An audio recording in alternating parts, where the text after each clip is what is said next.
Bismillahirrahmanirrahim. Assalamualaikum warahmatullahi wabarakatuh.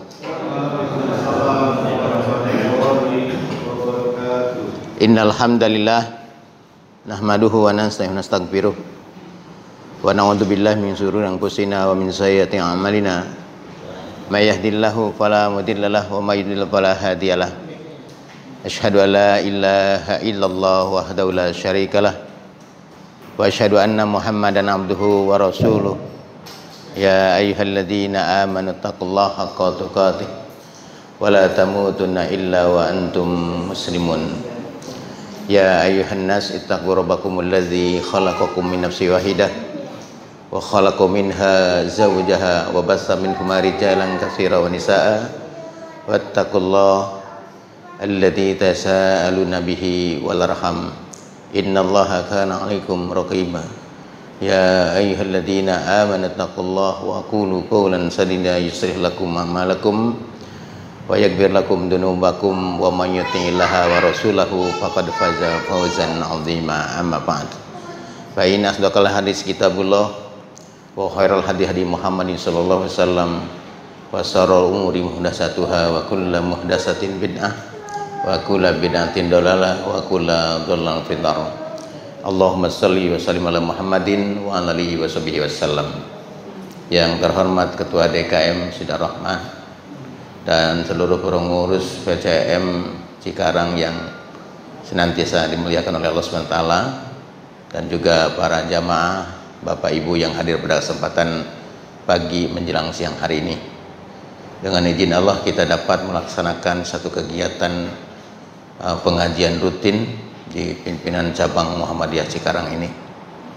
Dan alhamdulillah pada hari ini juga sekaligus dengan adanya saudara kita yang ingin kembali ke dalam Islam. Oleh karena itu dalam pengajian hari ini saya ingin menyampaikan pembahasan mengapa aku bangga menjadi seorang muslim. Kenapa kita penting bangga menjadi seorang muslim? Anak PKI saja menulis buku Aku Bangga Menjadi Anak PKI. Masa kita yang muslim tidak bangga dengan agamanya? Karena kadang-kadang masih ada di kalangan umat ini mengaku dia beragama Islam, mengaku sebagai seorang muslim, tapi justru mencoba menyimpangkan, mendiskreditkan tentang Islam. Nah, oleh karena itu Bapak Ibu yang berbahagia, dalam kesempatan pembahasan kita yaitu mengapa aku bangga menjadi seorang muslim. Pertama, kita harus bangga menjadi seorang muslim karena Islam itu agama yang datang dari Allah Subhanahu wa taala, yang memberikan nama Islam itu Allah sendiri. Tentu berbeda dengan agama-agama yang lain, karena agama-agama yang ada, kalau kita lihat sejarah agama itu, ada yang dikaitkan kepada nama pembawanya, ada yang dikaitkan kepada tempat lahir agama itu, ada juga yang dikaitkan kepada nama suku. Tapi Islam tidak. Kita mengenal agama Yahudi. Kenapa agama itu disebut Yahudi? Karena dikaitkan, disandarkan kepada nama Yahuda, yaitu Yahuda seorang anak dari Nabi Yakub, di mana Nabi Yakub yang dikenal dengan nama Israel itu punya istri 4. Jadi Nabi Yakub itu istrinya 4, dan dalam kitab Yahudi maupun kitab Kristen sendiri dijelaskan juga istri Nabi Yakub itu adalah 4. Istri Israel, ya, Israel itu sebutan nama lain daripada Nabi Yakub. Nah, 4 istri dari Nabi Yakub. Pertama, Lea dan Rahel. Lea dan Rahel itu kakak beradik kandung. Kemudian punya hamba sahaya namanya Jilpa dan Bilha. 2 hamba sahaya juga dijadikan istri oleh Nabi Yakub, sehingga jumlah istri Nabi Yakub ada 4. 2 wanita merdeka, 2 hamba sahaya. Nah, dari 4 istri ini lahirlah 12 anak yang dikenal dengan 12 suku Israel. Salah satunya ada yang jadi nabi, anak Nabi Yakub, bernama Yusuf alaihissalam.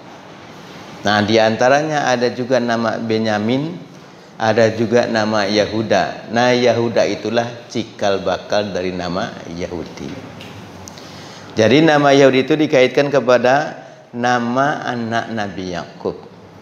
Jadi awalnya nama suku, kemudian dijadikan nama bangsa, lalu dijadikan nama agama.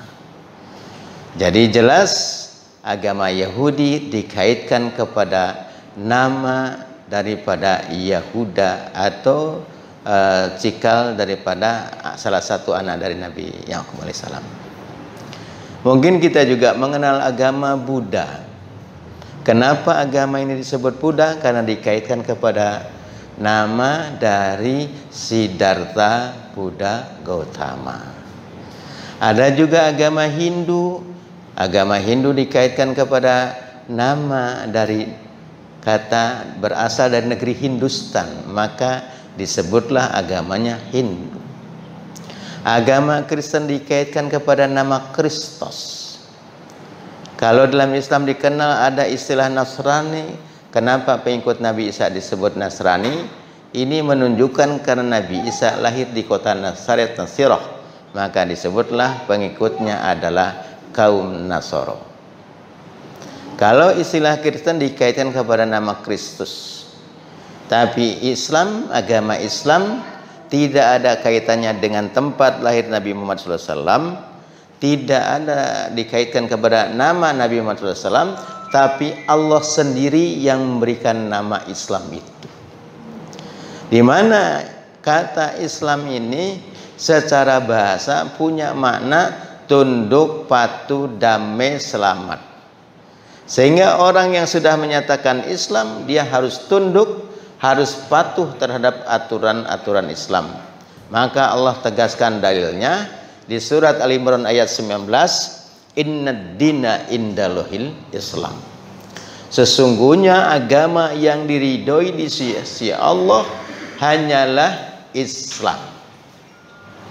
Nah, ini jadi alasan pertama, Bapak Ibu, mengapa aku bangga menjadi seorang muslim? Karena Islam itu agama yang datang dari Allah Subhanahu wa taala. Jadi Allah sendiri yang memberikan nama Islam itu. Kemudian agama Islam itu selain agama yang Allah turunkan, Allah beri nama sendiri. Jadi yang memberi nama Islam itu bukan Nabi Muhammad SAW, bukan Rasulullah SAW, tapi Allah sendiri. Dan Allah sendiri juga yang menegaskan agama Islam itu agama yang telah sempurna. Maka alasan yang kedua, mengapa aku bangga menjadi seorang muslim?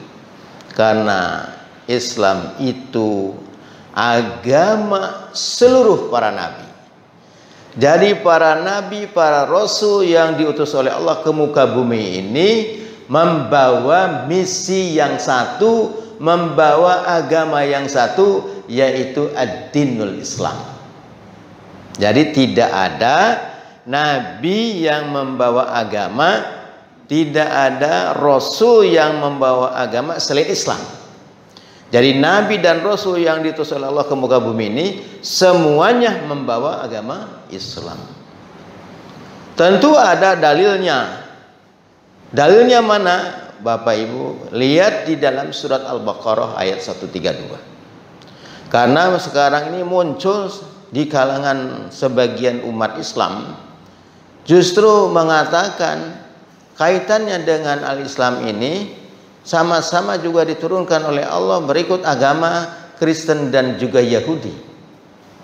Sehingga dianggaplah Nabi Ibrahim alaihissalam sebagai bapak para nabi yang diimani oleh tiga agama, oleh Yahudi maupun Nasrani.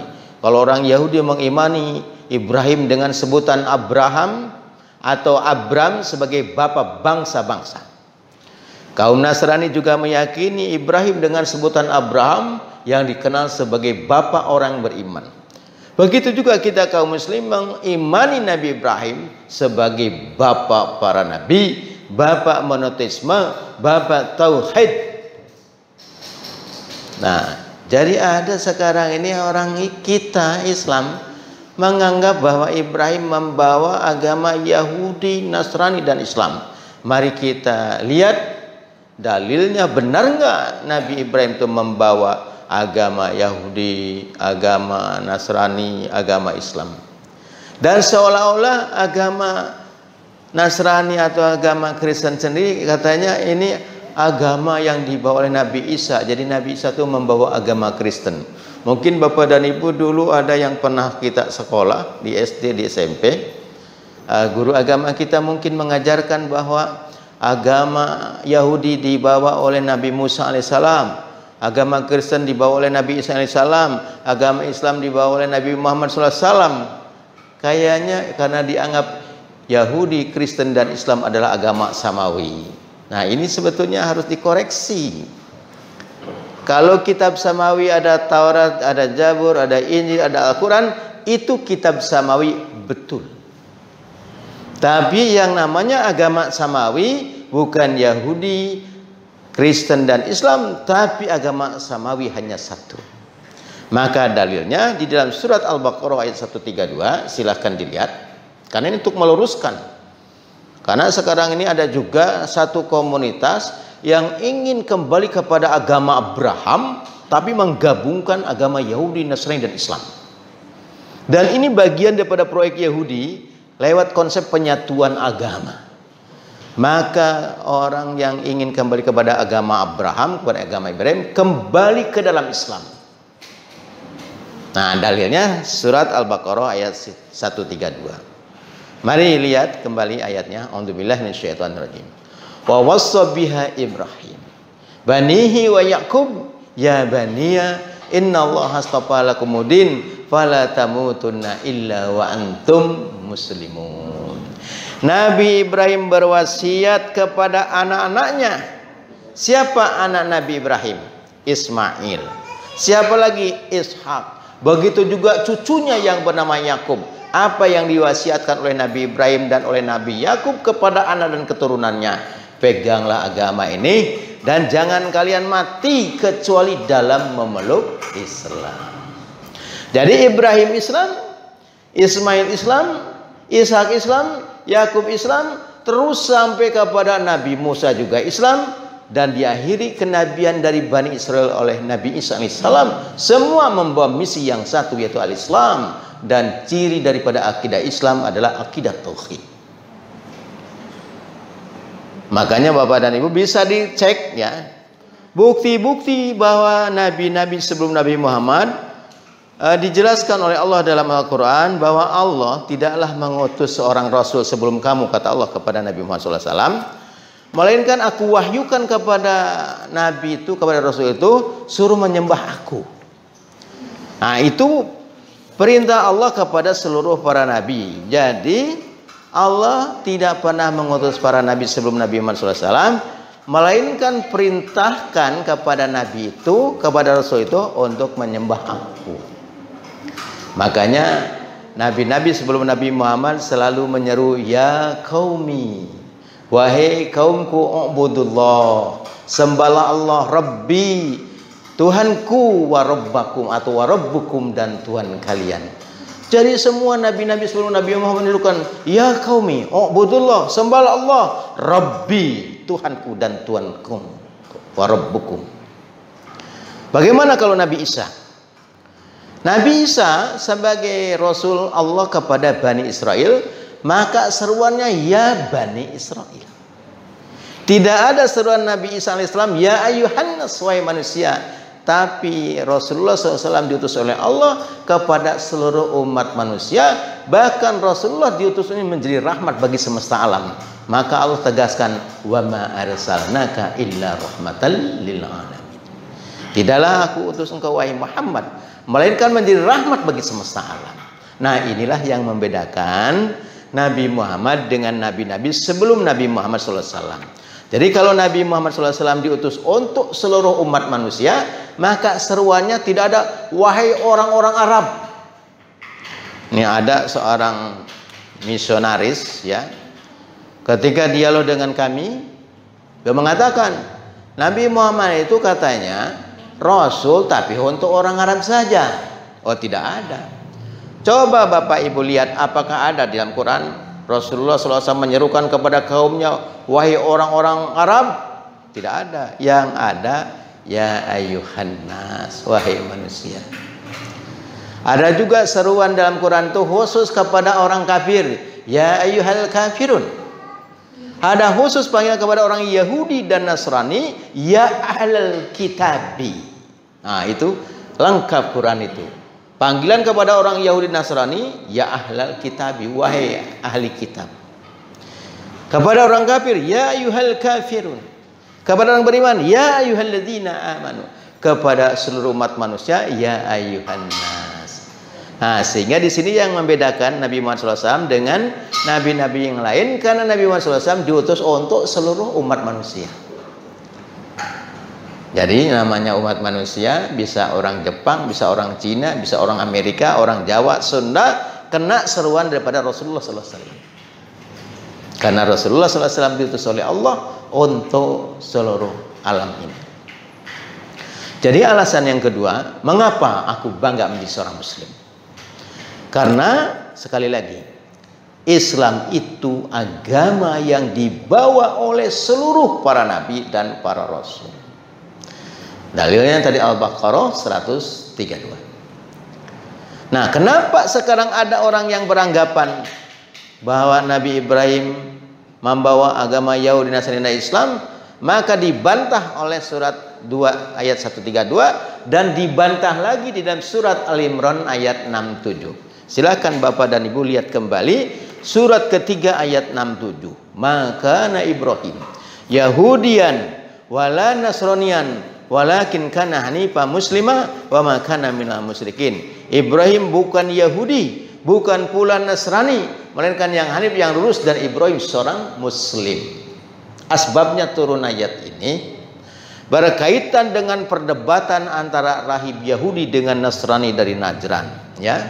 Jadi orang rahib Yahudi, dia mengatakan Ibrahim membawa agama Yahudi, tapi dibantah oleh orang Nasrani dari Najran, dia beragama Nasrani. Nah, mereka berdebat di hadapan Rasulullah, lalu turunlah ayat ini. Makanya aneh kalau ada orang Islam sekarang menganggap Nabi Ibrahim membawa 3 agama, Yahudi, Nasrani, dan Islam, ya. Yang benar hanya mewasiatkan Islam. Nah, lain halnya dengan Rasul palsu Ahmad Musodek, ya. Ingin kembali kepada agama Abraham, maka komunitasnya disebut komunitas Mila Abraham. Tapi menggabungkan agama Yahudi, Nasrani, dan Islam. Itulah bagian daripada proyek Yahudi lewat konsep penyatuan agama. Jadi Yahudi itu Bapak dan Ibu punya program bagaimana menyatukan agama-agama. Itu namanya konsep penyatuan agama. Dan bagaimana Yahudi juga merusak kaum muslimin lewat semua agama sama yang dikenal dengan pluralisme agama. Makanya gagasan Yahudi lewat konsep penyatuan agama ini, dia membuat proyek supaya dibangun namanya kompleks religius. Nah, istilahnya, ya. Jadi kalau di bandara dibikin ada gereja, ada masjid, ada sinagog, pokoknya tempat agama-agama dibikin. Begitu juga gagasan Yahudi lewat konsep penyatuan agama itu, dia bikin satu kitab, gabungkan Al-Quran, kitab Taurat, Injil, segala macam, disatukan. Ini proyek Yahudi. Sekarang ini sudah mulai menggenjala di negeri yang kita cintai ini. Penyatuan-penyatuan macam ini. Dari juga soal soal penyatuan salam agama-agama, kan? Ada nggak penyatuan salam agama-agama? Makanya kan banyak sekarang salamnya bisa panjang, nggak cukup 1 menit, karena kalau di Indonesia sampai 200 agama bisa 2 jam itu salamnya saja. Nah, ini perlu dicermati. Apa boleh dalam Islam demikian? Tidak. Karena kita kan tahu berbeda-beda, ya kan? Kalau berbeda-beda berarti kita meyakini memang berbeda-beda agama. Tapi anehnya sekarang ada orang yang menyamakan semua agama sama. Itulah yang dikenal dengan pluralisme agama. Semua agama sama di mata Tuhan. Bagaimana kok ada kalau orang ngaku Islam, kok bisa mengatakan semua agama sama? Padahal nama agamanya saja sudah beda. Ini Islam, ada Kristen, ada Katolik, ada Hindu, Buddha, Konghucu, Yahudi, banyak. Nama agamanya sudah beda. Bicara kitab sucinya juga sudah beda. Bicara tempat ibadahnya juga sudah beda. Bicara cara ibadahnya sudah beda. Tuhannya beda, kitab sucinya beda, nama agamanya beda, tempat ibadah beda, cara ibadah sudah beda. Tapi kenapa dikatakan semua agama sama? Makanya jangan sampai ada orang Islam mengatakan semua agama sama. Karena Allah sudah tegaskan di dalam surat Al-Imran 19 tadi, innad dina indal Islam. Dan dipertegas lagi dalam surah Al-Imran 85, wa may yabtaghi ghairal islami dinan wala yuqbala minhu wa huwa fil akhirati minal khasirin. Barang siapa mencari agama selain agama Islam, maka sama sekali agama itu tidak akan terima oleh Allah dan di akhiratnya termasuk orang yang merugi. Jadi Bapak dan Ibu, alasan yang kedua mengapa aku bangga menjadi seorang Muslim, karena Islam agama yang dibawa oleh seluruh para nabi. Yang ketiga, mengapa aku bangga menjadi seorang Muslim? Karena Islam itu adalah agama yang telah sempurna. Nah, jadi Bapak Ibu harus bangga kita memeluk Islam ini, di mana agama Islam agama yang telah sempurna. Maka Allah tegaskan dalam surat 5 ayat ketiga, al-yauma akmaltu lakum dinakum wa atmamtu 'alaikum ni'mati wa raditu lakumul Islam dinan. Allah tegaskan dalam ayat ini, telah aku sempurnakan agamamu dan telah aku cukupkan nikmatku kepadamu dan telah aku ridhoi Islam itu menjadi agama bagimu. Pertama, dalam ayat ini Allah tegaskan Islam itu sudah diridhoi sebagai agama yang Allah turunkan. Yang kedua, Allah sudah cukupkan nikmat yang diberikan kepada kalian. Dan Allah tegaskan kembali, Islam itu agama yang telah sempurna. Makanya karena Islam telah sempurna, Bapak Ibu tidak perlu tambah-tambah ajaran dari bukan Islam. Tidak perlu gabung-gabungkan salam Islam dengan salam agama-agama yang lain.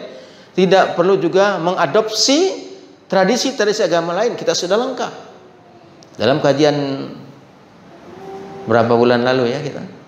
Dalam buku Parasit Akidah sudah dilengkapi, dijelaskan. Banyak tradisi-tradisi yang bukan dari Islam diadopsi. Padahal Islam itu agama yang telah sempurna. Apa yang tidak ada dalam Islam?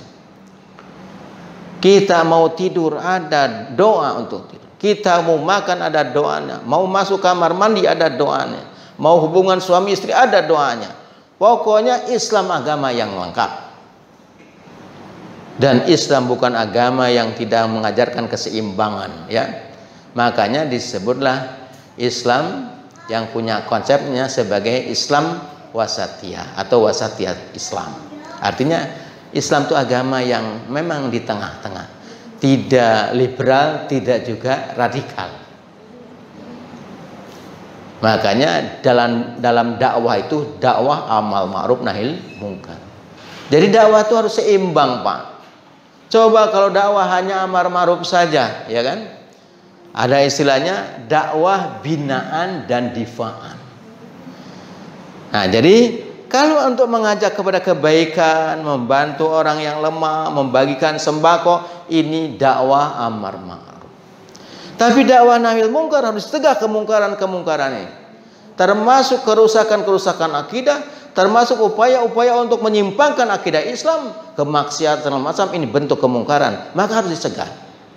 Maka dalam dakwah, terutama berkaitan di Muhammadiyah, dakwah dengan dakwah amal ma'ruf nahi munkar itu adalah keseimbangan, ya. Maka harus diseimbangkan. Jadi coba kita bayangkan, kalau hanya dakwah kita amar ma'ruf saja, umat kita sampaikan, kita bina, tapi tidak ada yang menangkal masalah kemungkaran, dirusak lagi, kita capek. Maka harus ada yang mencegah kemungkaran, ada juga dakwah lewat amar ma'rufnya. Itulah namanya keseimbangan dalam dakwah. Jadi sekali lagi, alasan yang ketiga, mengapa aku bangga menjadi seorang Muslim? Karena Islam agama yang telah sempurna, maka tidak perlu adopsi, tidak perlu membawa atau mengambil dari ajaran agama lain. Islam sudah sempurna, ya. Nah, karena sudah sempurna, tidak perlu juga Bapak Ibu menunggu kedatangan Nabi lagi, tidak perlu lagi menunggu kedatangan Imam Mahdi lagi, atau pokoknya kita menunggu dalam hal apa umur kita ini digunakan untuk beribadah. Ya, inna sholati wa nusuki wa mahyaya wa mamati lillahi rabbil alamin. Bagaimana tidak lengkapnya Islam? Contoh Bapak dan Ibu, Islam itu agama yang praktis. Kenapa mudah diterima agama Islam? Karena Islam agama yang praktis, yang mengajarkan toleran terhadap orang-orang yang di luar Islam. Di negara-negara barat Pak, sekarang sudah banyak yang masuk Islam. Di London tuh sudah banyak masjid sekarang ini. Bahkan tempat ibadah mereka banyak yang dijual, dibeli oleh umat Islam jadi masjid. Ada gereja Santo Markus dibeli jadi masjid. Jadi di negara barat itu, di situ penjualan rumah ibadah mereka dijual. Ada di sini for sale, di depan gereja for sale. Artinya gereja ini mau dijual. Makanya waktu Pak Din sebagai ketua PP ini, kapan Pak Din ini bisa beli gereja, saya bilang.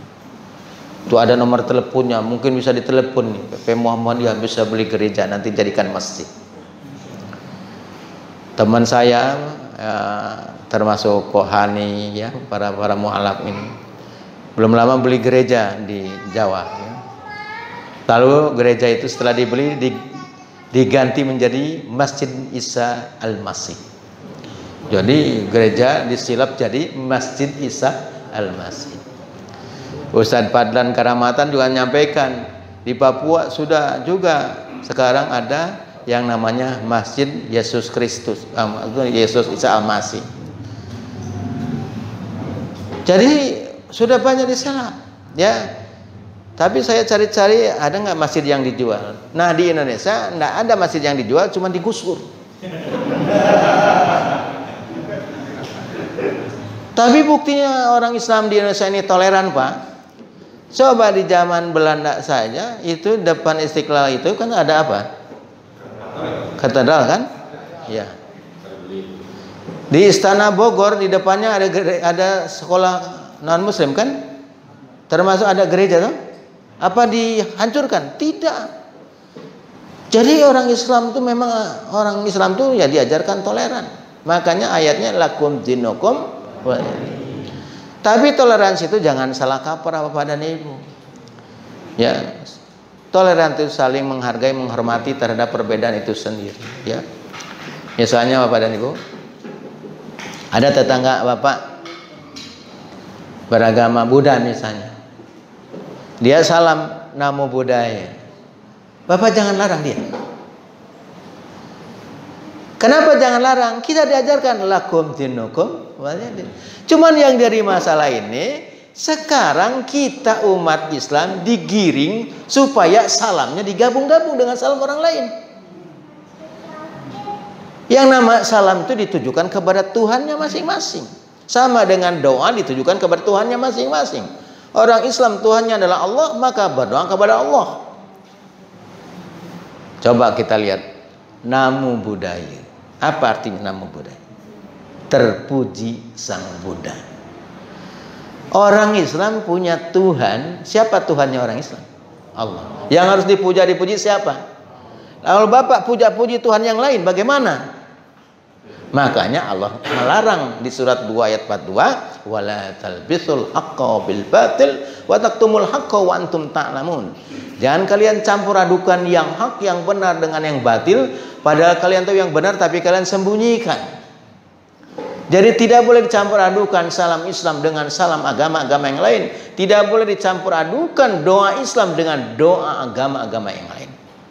Tapi kita juga tidak boleh melarang mereka yang sedang beribadah. Mereka salam misalnya yang Hindu Om Swastiastu, Om Santi Santi Om, memanjatkan dan puja dan puji kepada Tuhannya Sang Hyang Widi. Dia punya keyakinan. Nah kalau sekarang kita semua dipanjatkan oleh kita, makanya doa yang sering bergantian itu Pak, akhirnya tidak ada yang dikabulkan sama Allah. Karena ini salah caranya. Makanya kenapa ini doa ini nggak dikabulkan ini? Indonesia ini negara kaya raya Pak. Allah anugerahkan kepada bangsa kita ini kekayaan alam yang luar biasa. Tapi masalahnya kekayaan yang Allah berikan kepada bangsa kita ini tidak dikelola oleh bangsa kita sendiri. Karena agendanya itu bagaimana supaya umat Islam ini menjadi budak. Kalau umat Islam ini kaya tidak mudah disesatkan, tidak mudah dimurtadkan. Bagaimana caranya supaya mudah dipengaruhi, apalagi kalau mau pemilu. Kalau udah mau pemilu itu Pak, banyak yang baik ya. Itu sampai ada dulu kan sempat viral ya, karena ada pengurus masjid yang dikasih oleh calon di DPRD di mana waktu itu ya, dikasih apa itu sajadah, apa namanya, karpet. Ternyata nggak masuk, dia nggak terpilih, minta diambil lagi tuh karpet. Ini yang nggak beres ini ya. Makanya kalau ada yang datang model begitu Pak, ya udahlah, kita udah jangan mau terperosok kedua kali. Ini sudah berkali-kali, bukan kedua kali lagi umat kita ini ya. Nah, kembali kepada persoalan kita. Mengapa tadi aku bangga menjadi seorang muslim? Yang ketiga apa tadi? Karena agama Islam agama yang telah sempurna. Bukti telah sempurnanya apa Bapak Ibu? Bahwa Islam itu agama yang telah sempurna. Buktinya ditutupnya kenabian dan kerasulan oleh Rasulullah SAW. Kalau Islam belum sempurna, tentu Allah tidak akan menutup kenabian dan kerasulan. Nah, muncul kelompok LK, lembaga kerasulan, bahwa Rasul ini tidak berhenti pada Rasul Muhammad SAW saja. Pokoknya terus berjalan sampai hari kiamat kerasulan itu. Itu kelompok lembaga kerasulan ya. Makanya banyak orang ngaku-ngaku rasul. Karena dia meyakini caranya itu mendoktrinnya begini Pak. Ini ada anak mahasiswa. Rasul itu tidak ditutup oleh Nabi Muhammad, oleh Rasul Muhammad SAW. Tapi berjalan sampai hari kiamat. Analoginya bagaimana? Coba kita lihat katanya. Di pemerintahan itu ada kalau dulu departemen agama, departemen keuangan, departemen sosial. Disitulah ada menterinya, ada departemennya, ada menterinya. Maka ketika menterinya meninggal dunia, maka diganti dengan menteri yang baru. Nah, begitu juga Rasul. Kerasulannya tetap ada, nama Rasulnya saja yang berganti. Waktu Nabi Isa diutus, begitu Nabi Isa tidak ada, muncul diutus Nabi Muhammad SAW. Maka terus berjalan sampai hari kiamat, sehingga muncul Rasul namanya Ahmad Musaddiq. Muncul lagi Rasul orang Sukabumi namanya Epen Jahrudin. Pengikutnya banyak di Cikarang ini. Kelompoknya namanya komunitas apa? Sanggabuana. Jadi kalau Bapak Ibu punya keluarga yang ikut komunitas Sanggabuana, ini aliran sesat yang punya keyakinan ada lagi Rasul, ternyata Rasulnya orang Sukabumi. Sekretaris Rasulnya orang Keranji, guru sanawiyah. Alhamdulillah sudah bertobat di pimpinan daerah Muhammadiyah Kota Bekasi. Ya, beberapa pejabat tingginya dari komunitas An-Nubuwah Sanggabuana, termasuk sekretaris Rasulnya.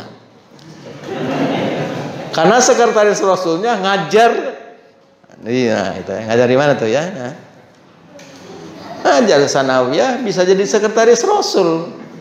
Ini jangan sampai terjadi di Cikarang ini ya. Ada sekretaris Rasul ngajar misalnya di sekolah kita, ya. Hati-hati ini. Makanya ditutup kenabian itu. Mana dasar dalilnya? Surat 33 ayat ke-40. Maka Muhammadun abah dimirjalikum walakin Rasulullah wa khataman nabiyyin. Muhammad itu sebagai penutup para nabi dan rasul. Maka tidak ada lagi kenabian ke rasul. Itu menunjukkan Islam telah sempurna karena ditutupnya kenabian dan kerasulan oleh Rasulullah SAW. Ya, makanya tidak perlu lagi menunggu nabi-nabi baru. Maka kita harus bangga menjadi seorang muslim karena Islam agama yang telah sempurna, ya. Sementara ini Pak, ada profesor doktor Ki Haji dipanggil, selain Ki Haji dia juga dipanggil sebagai Buya, punya pondok pesantren di kawasan Jawa Barat. Dengan lantangnya dia mengatakan tidak perlu takut murtad. Dia mengatakan bahwa agama Islam itu katanya agama yang tidak mungkin sempurna dan tidak akan sempurna. Maka jawab oleh kita, lihat surat 5 ayat ketiga, Islam telah sempurna di masa Rasulullah SAW.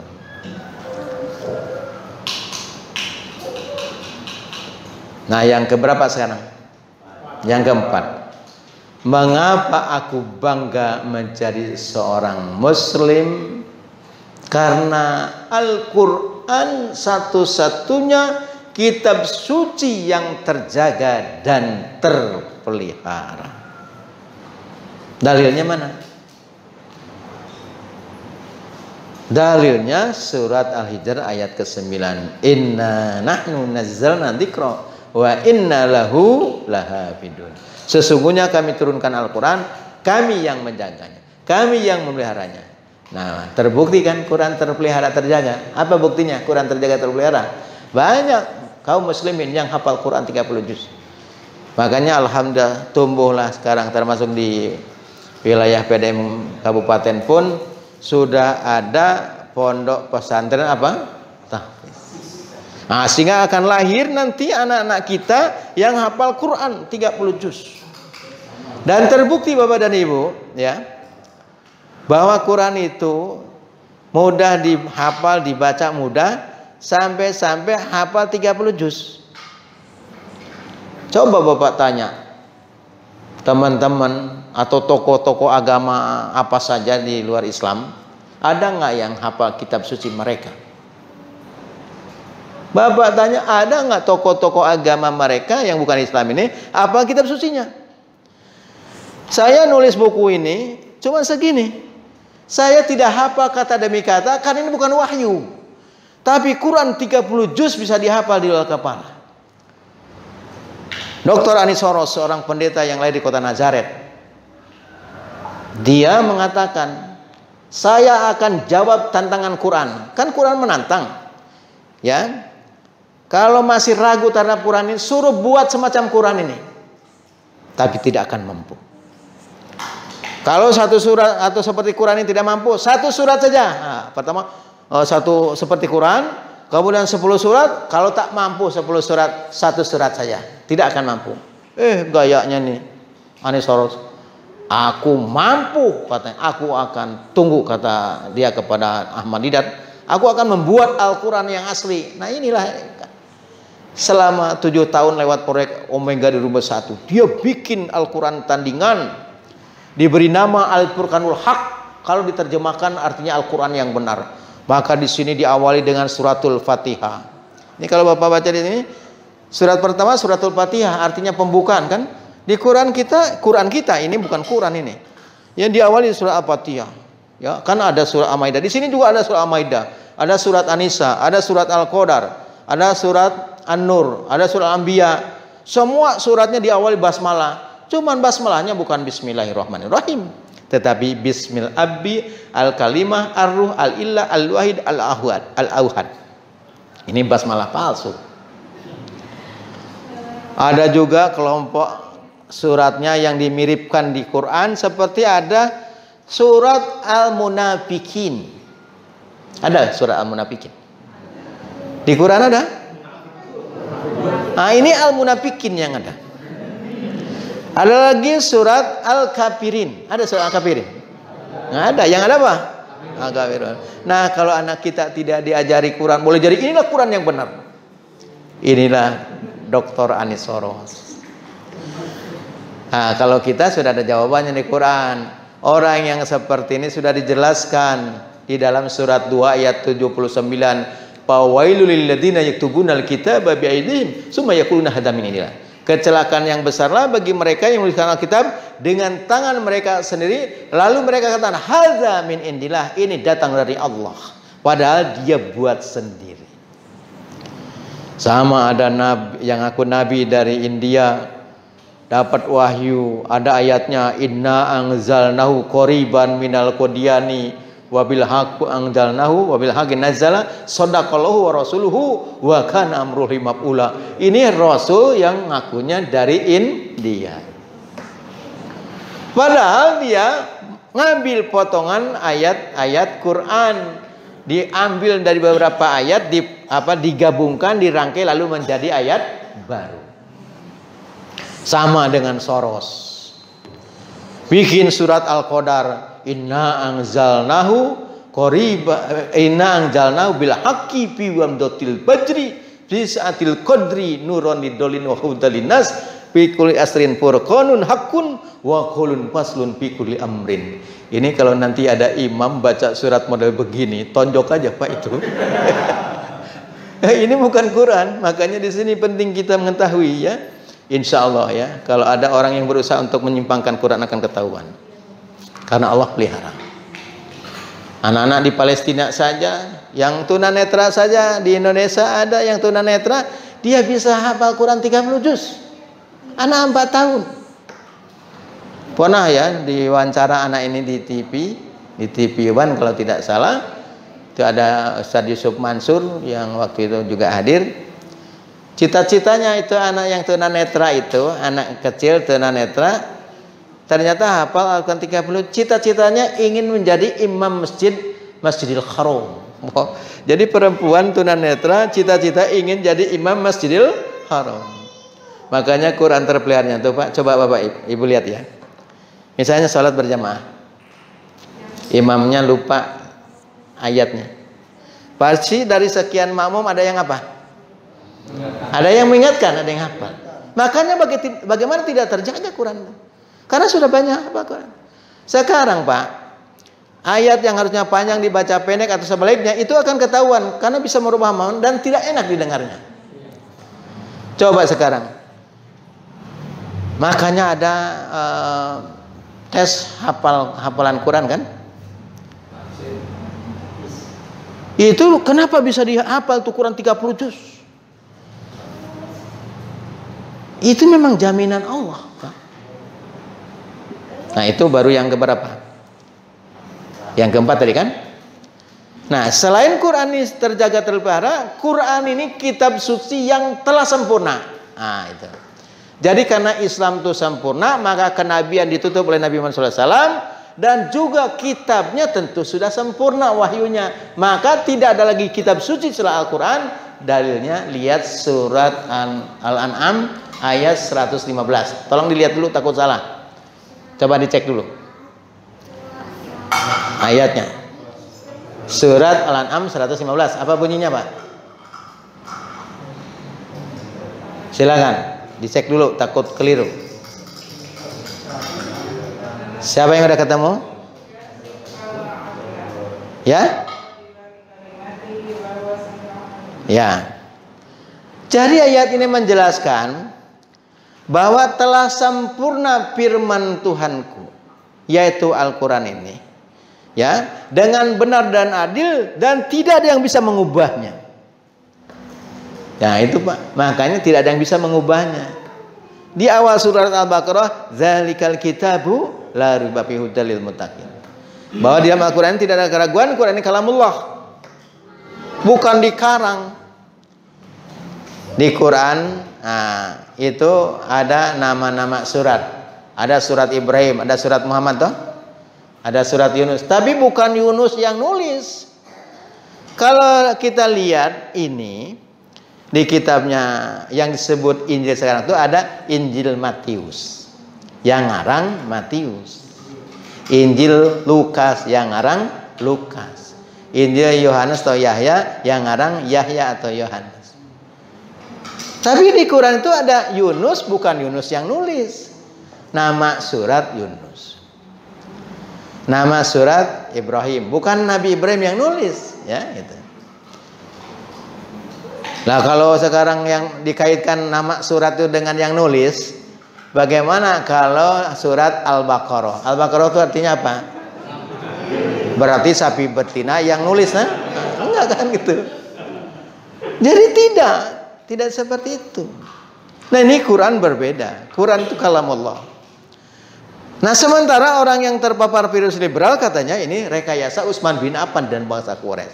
Itulah memang Yahudi punya program untuk merusak akidah kaum muslimin, namanya program Libarim. Sudah pernah kami bahas di TV-mu, ya. Jadi baru berapa itu tadi? Nah, ya, 4. Nah, kemudian yang berikutnya, kenapa aku bangga menjadi seorang muslim? Karena Islam itu selain agama yang telah sempurna, kitab sucinya juga telah sempurna, Al-Quran ini. Cuman ada yang tanya sama saya sebelum melanjutkan nih, Pak Naibaho, Robert Walean, Ustadz katanya, memang Tuhan Allah itu, kata Robert Walean begini, memang Tuhan Allah Tuhan hanya bisa menjaga Al-Quran, lalu tidak mampu menjaga Taurat dan kitab Injil. Bagaimana Bapak kalau ditanya begitu? Saya begini, Pak Robert, kenapa kami mengatakan bahwa Quran itu terjaga dan terpelihara? Karena memang ada pernyataan Allah di surat Al-Hijr 9, inna nahnu nazzalna dzikra wa inna lahu lahafidun. Kami turunkan Al-Quran, kata Allah, kami yang menjaganya, yang memeliharanya. Karena ada pernyataan Allah. Nah, sekarang adanya pernyataan Allah di kitab yang Anda yakini. Misalnya di dalam kitab Taurat, kata Allah, kami turunkan kitab Taurat kepadamu wahai Musa, dan kami juga yang menjaganya, yang memeliharanya. Ada nggak coba? Nggak ketemu. Makanya saya bilang kalau kami ada dasarnya. Lalu ada nggak firman Allah, kami turunkan kitab Injil kepadamu wahai Isa, dan kami juga yang menjaganya. Ada nggak? Nggak. Pertanyaan yang kedua, kalau Quran itu dikatakan sempurna dan terjaga terpelihara, itu banyak yang hafal Quran.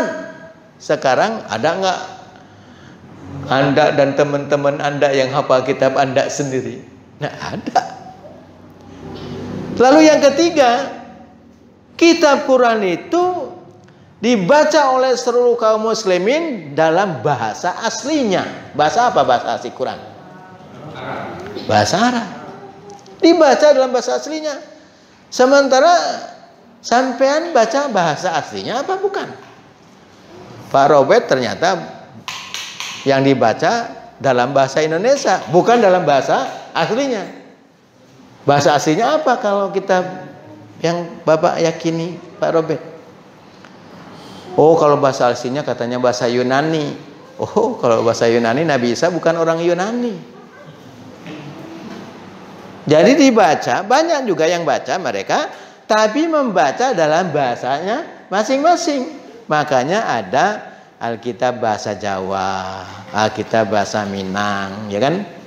Di rumah saya ada yang bahasa Jawa, bahasa Madura, bahasa Minang, bahasa Sunda, bahasa Inggris, macam-macam versi, gitu kan?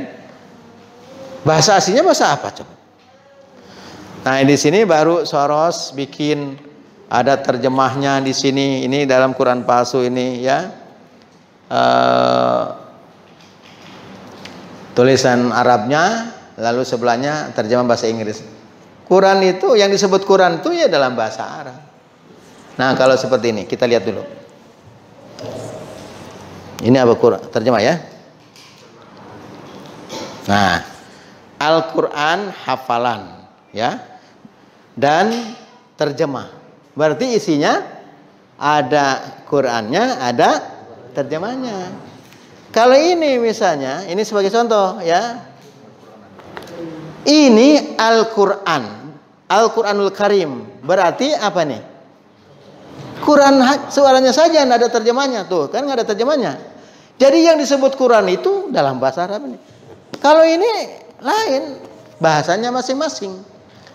Misalnya tentang penyaliban Isa Al-Masih dalam Injil bahasa Jawa. Di Injil Markus pasal gangsal welas ayat selangkung, nalikane Yesus disalib memberi ayat jam telu. Nah, itu di bahasa Jawa. Kami coba baca di dalam Injil bahasa Minang, Injil Markus pasal 5 boleh ayat 25, penyaliban Isa Al-Masih itu terjadi pukul 9 pagi. Jadi yang bahasa awak ini jam 9 pagi. Yang bahasa Jawi jam berapa tadi? Songo, ya.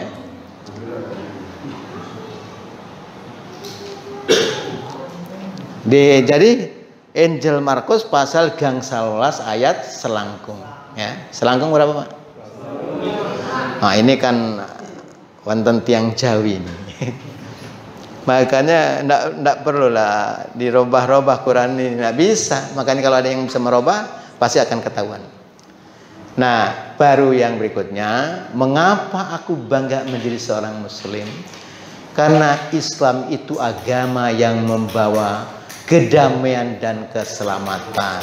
Islam itu agama yang membawa kedamaian, agama yang menjamin keselamatan dunia maupun akhirat. Maka orang sudah masuk Islam, dia harus tunduk, patuh, apalagi ya, pasrah, sehingga apa? Akan damai dalam dirinya, damai dalam keluarganya, damai dalam masyarakatnya, akhirnya selamat dunia dan akhirat.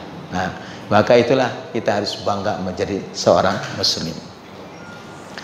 Bapak Ibu yang berbahagia, nah, kira-kira itu pembahasan beberapa poin mengapa aku bangga menjadi seorang muslim. Pertama apa tadi? Pertama, Islam itu agama yang datang dari Allah, yang beri nama Islam adalah Allah sendiri. Yang kedua, mengapa aku bangga menjadi seorang muslim? Apa? Karena Islam itu agama seluruh para nabi, para rasul. Yang ketiga, mengapa aku bangga menjadi seorang muslim? Karena Islam itu agama yang telah sempurna. Yang keempat, mengapa aku bangga menjadi seorang muslim? Karena Al-Quran itu satu-satunya kitab suci yang telah sempurna. Yang kelima, mengapa aku bangga menjadi seorang muslim? Karena Islam itu agama yang membawa kedamaian dan keselamatan baik di dunia maupun di akhirat. Dari sisi nama saja sudah jelas secara bahasa Islam punya makna tunduk, patuh, damai, selamat, ya. Jadi ini Bapak dan Ibu yang dapat kami sampaikan, ya. Dan bukti bahwa para nabi mengajarkan tauhid, Bapak bisa lihat dalilnya. Nabi Isa sendiri menjelaskan di dalam surat Az-Zukhruf ayat 64, apa kata Nabi Isa? Innallaha, sesungguhnya Allah, Rabbi, Tuhanku, wa rabbukum, dan Tuhan kalian, fa'buduhu, maka sembahlah dia, hadzal siratum mustaqim. Ini jalan yang lurus. Jadi jalan yang lurus itu adalah jalan Islam, yaitu menyembah Allah Subhanahu wa taala yang tunggal. Kalau tunggal artinya apa, Pak?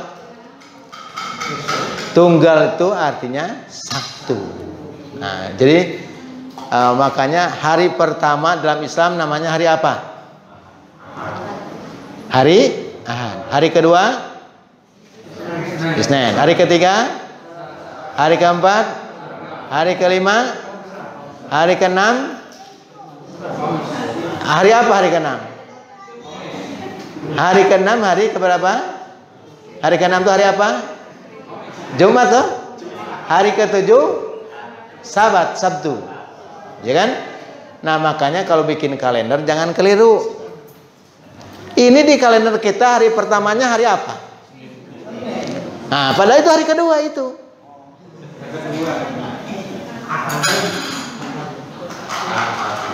Ya, kan Ahad itu hari pertama. Nah, di kaum Nasoro itu ada juga yang tanggalannya dimulai hari Ahad, yaitu dari Kristen Advent. Jadi Kristen Advent itu hari Ahad tuh pertama. Makanya dia ibadahnya, kenapa ibadahnya hari Sabtu? Ya kan hari ketujuh. Ya karena hari ketujuh makanya Advent hari ketujuh, ya. Jadi jangan sampai salah, ya, salah di dalam penyebutan. Mungkin ini Bapak dan Ibu yang dapat kami sampaikan dalam kajian kita pada hari ini. Ini bagaimana? Mau dilanjutkan ini sekarang? Ya? Oh, boleh kalau ada pertanyaan silakan. Biar saya bisa minum dulu yang ikut. Mungkin membantu apalah gitu kan di luar dalam ininya ya. Jadi harus kita bedakan juga di situ, tidak dalam artian ikut muktamar ya, bukan dalam acara muktamar ya. Nah, itu yang pertama. Yang kedua, ya, kaitan dengan penyimpangan-penyimpangan lewat penyatuan agama ya. Pertama, ada di Indonesia ini seperti munculnya kelompok yang dulu dikenal namanya Jamaah Al-Qiyadah Al-Islamiyah. Itu menyatukan teologi Yahudi, teologi Kristen dan Islam. Lalu punya keyakinan Rasulnya baru, karena dia dapat wahyu di Gunung Bunder ya. Namanya siapa waktu itu? Ahmad Musodeh. Lalu keluar fatwa MUI. Nah, setelah keluar fatwa MUI, mereka ganti nama. Nama barunya jadi Komar, Komunitas Milah Abraham. Jadi ganti casing. Ajarannya tetap, keyakinannya tetap. Ketahuan lagi bahwa Komar itu adalah jelmaan baru dari Al-Qiyadah. Dia ganti, dikemas dalam bentuk ormas, maka berubah nama menjadi Gapatar, kan, Gerakan Fajar Nusantara. Tapi itu juga, cuma dikemas dalam bentuk yang lain. Kemudian yang lain, yang namanya konsep penyatuan agama ini selalu juga mereka menyebutnya agama perennialis. Penyatuan dari kitab agama-agama, seperti komunitas Salamullah Lia Eden. Kan pegangannya Lia Eden itu ada kitab Quran, maksudnya ayat-ayat Quran, ada diambil dari kitabnya kaum Kristen, ada diambil dari kitabnya Buddha. Nah, itu juga bagian daripada konsep penyatuan agama. Termasuk tentang di satu tempat dibuat supaya dikenal namanya, dibikin semacam pusat religius ya. Nah, dibikinlah ada masjid, ada tempat-tempat ibadah bermacam-macam. Nah, kalau Yahudi itu sampai di bandara-bandara, pokoknya tempat-tempat keramaian itu harus dibangun itu. Kalau di kita itu sebetulnya cukup sebagai miniatur Indonesia yang berbangsa bersuku-suku yang berbeda ya kan, kemudian bahasa beda, agama beda, maka ada di mana tuh? Taman Mini udah cukup sebetulnya, ada gambarannya. Memang yang sekarang dapat informasi tadi dari salah satu jamaah, sekarang ini ada pakaian batik untuk seragam pegawai. Di gambarnya ada gambar-gambar tempat-tempat ibadah. Ini yang tadi juga saya dapat kiriman dari teman di Bandung. Jadi batiknya itu ada gambar masjid, ada gereja, ada pura, ada segala macam. Ini mau dibawa kemana maksudnya ini? Lalu toleransi itu bukan dalam bentuk yang gini, Pak. Kesadaran saling menghargai, menghormati terhadap perbedaan itu sendiri. Bapak jangan larang misalnya ada teman kita yang Kristen lagi perayaan Natal di gereja. Jangan dilarang, dia punya keyakinannya, silakan. Nah, yang jadi masalah itu kan kita juga tidak pernah ngajak misalnya ketika Idul Fitri atau Idul Adha, Bapak ajak nih non muslim suruh sholat Id bersama. Pernah ngajak nggak? Kan kita berbeda. Makanya nggak usah Bapak ngajak-ngajak orang di luar Islam itu sholat Id bersama. Cuman yang jadi masalah, yang kadang timbul jadi gesekan itu orang Islam, ya kan? Makanya asbabul wurudnya dulu ada fatwa haramnya Natalan bersama dari majelis ulama itu karena ada anak-anak siswa muslim, ada pegawai yang muslim, lalu di kantornya dijadikan panitia bersama Natalan bersama. Kalau Natalan bersama yang misalnya Katolik dengan Kristen Protestan, silahkan. Nah, fatwa MUI itu hanya kepada umat Islam. Karena akhirnya ada sebagian umat Islam beranggapan Natal itu sama dengan Maulid Nabi. Memang kalau secara bahasa Natal itu hari lahir. Cuman itu sudah khusus. Karena ada Maulid Nabi Isa. Ada nggak Maulid Yesus Kristus? Kan tidak. Pasti telah lahir Juru Selamat Tuhan Yesus di kota Daud. Dalilnya mana? Injil Lukas pasal 2 ayat 11. Hari ini telah lahir Juru Selamat Tuhan Yesus di kota Daud. Jadi yang diperingati hari kelahiran apa?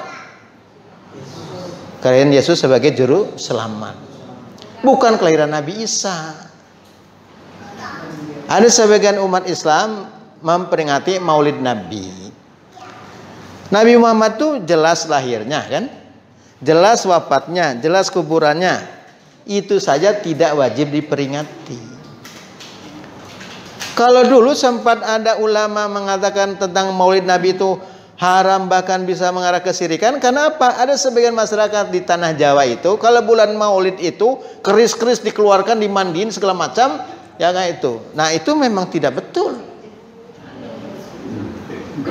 Ada sebagian umat Islam yang memperingati Maulid Nabi sebatas kelahiran Nabi. Tidak sampai orang Islam menganggap Nabi Muhammad sebagai apa?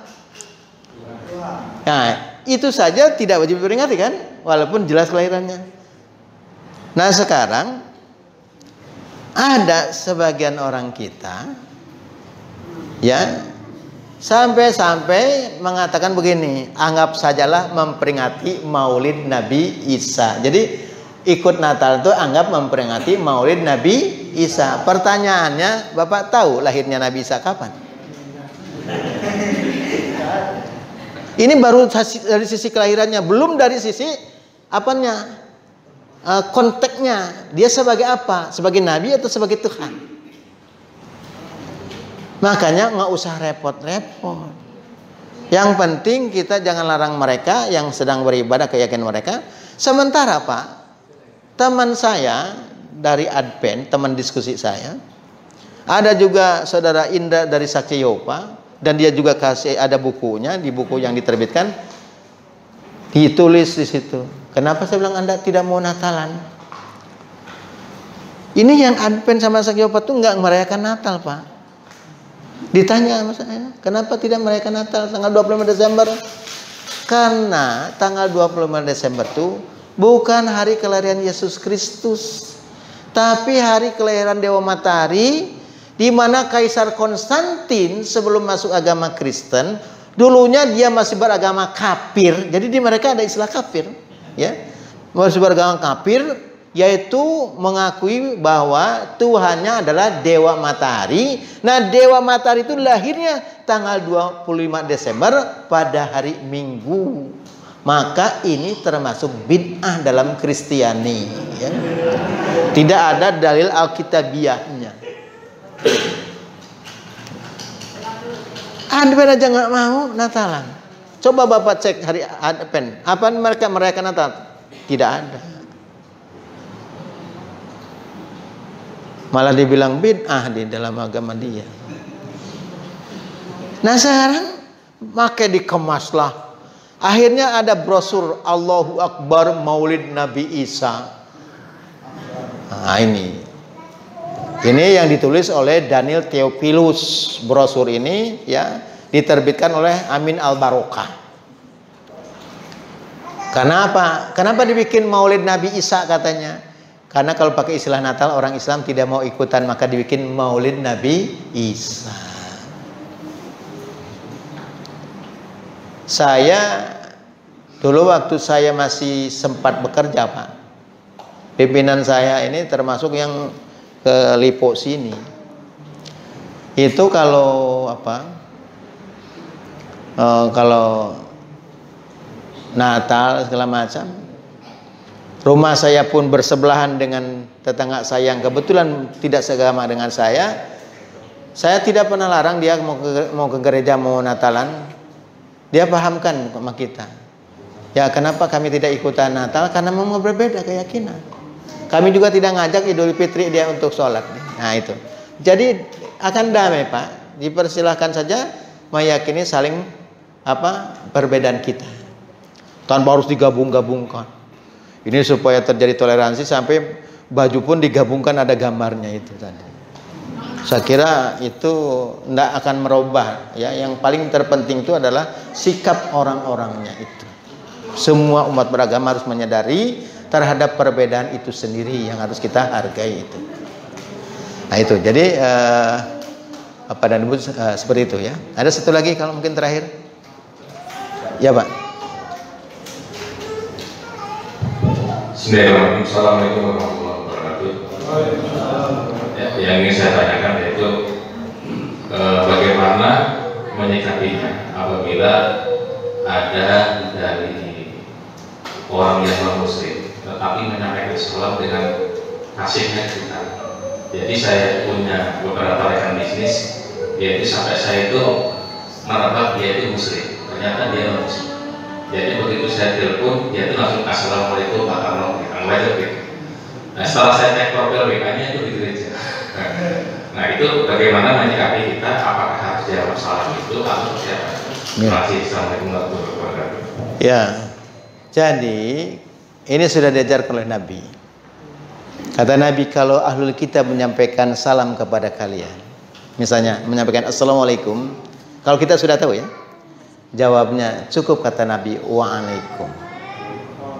Jadi bukan waalaikumsalam, tapi cukup jawab waalaikum.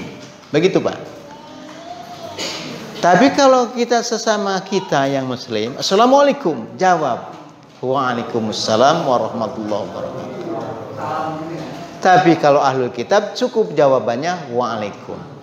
Kalau Bapak punya teman yang kebetulan sudah tahu memang dia bukan seiman seakida dengan kita, selalu menyampaikan salam, astagfirullahaladzim, kan kadang-kadang gitu ya.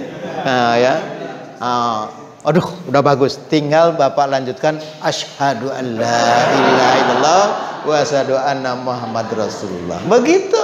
Nanti dipanggil ke sini lagi. Ya. Kenapa? Ini ada perintah juga ternyata di kitabnya sendiri. Suruh bersahadah. Nah makanya saya bawa buku ini. Karena ada dinda kita dari Katolik yang ingin kembali ke dalam Islam. Ya, karena semua yang lahir ke muka bumi dalam keadaan fitrah kata Nabi. Kullu mauludin yuladu alal fitrah. Setiap manusia yang lahir dalam keadaan fitrah, dalam keadaan Islam, yang menjadikan dia Yahudi, Nasrani, Majusi adalah kedua orang tuanya karena lingkungannya. Nah, makanya kalau adik kita ini bukan masuk Islam sebetulnya, kembali. Coba kita lihat ya. Ini sebagai contoh. Lihat dalilnya di dalam surat Al-Anbiya ayat 25. Wa ma arsalnaka min qablika mir rasulin illa nuhi ilaihi annahu la ilaha illa anna fa'budun. Kami tidak mengutus seorang rasul sebelum engkau, melainkan kami wahyukan kepadanya bahwasanya tidak ada Tuhan yang hak disembah melainkan aku, maka sembahlah olehmu sekalian akan aku. Jadi dalam Islam tuh Allah tuh nama diri Tuhan. Makanya orang Islam tuh sudah clear. Mau orang Islam di mana saja Pak, ditanya siapa Tuhan kamu, pasti jawabannya apa Pak? Bapak tanya orang Muslim di Jepang, siapa Tuhan kamu, pasti jawabannya apa? Allah. Bapak tanya orang Islam di Amerika, siapa Tuhan kamu? Allah. Bapak tanya orang Jawa, siapa Tuhanmu? Allah. Orang Sunda, siapa Tuhanmu? Allah. Cuman kadang-kadang Allah. Nah, orang sana itunya saja. Nah, lidahnya saja. Tapi sebut nama Allah itu nama diri Tuhan. Coba kalau orang lain itu, Pak. Kalau Bapak lihat yang bahasa Inggris God. Kan? Lalu kalau bahasa Jawa God apa?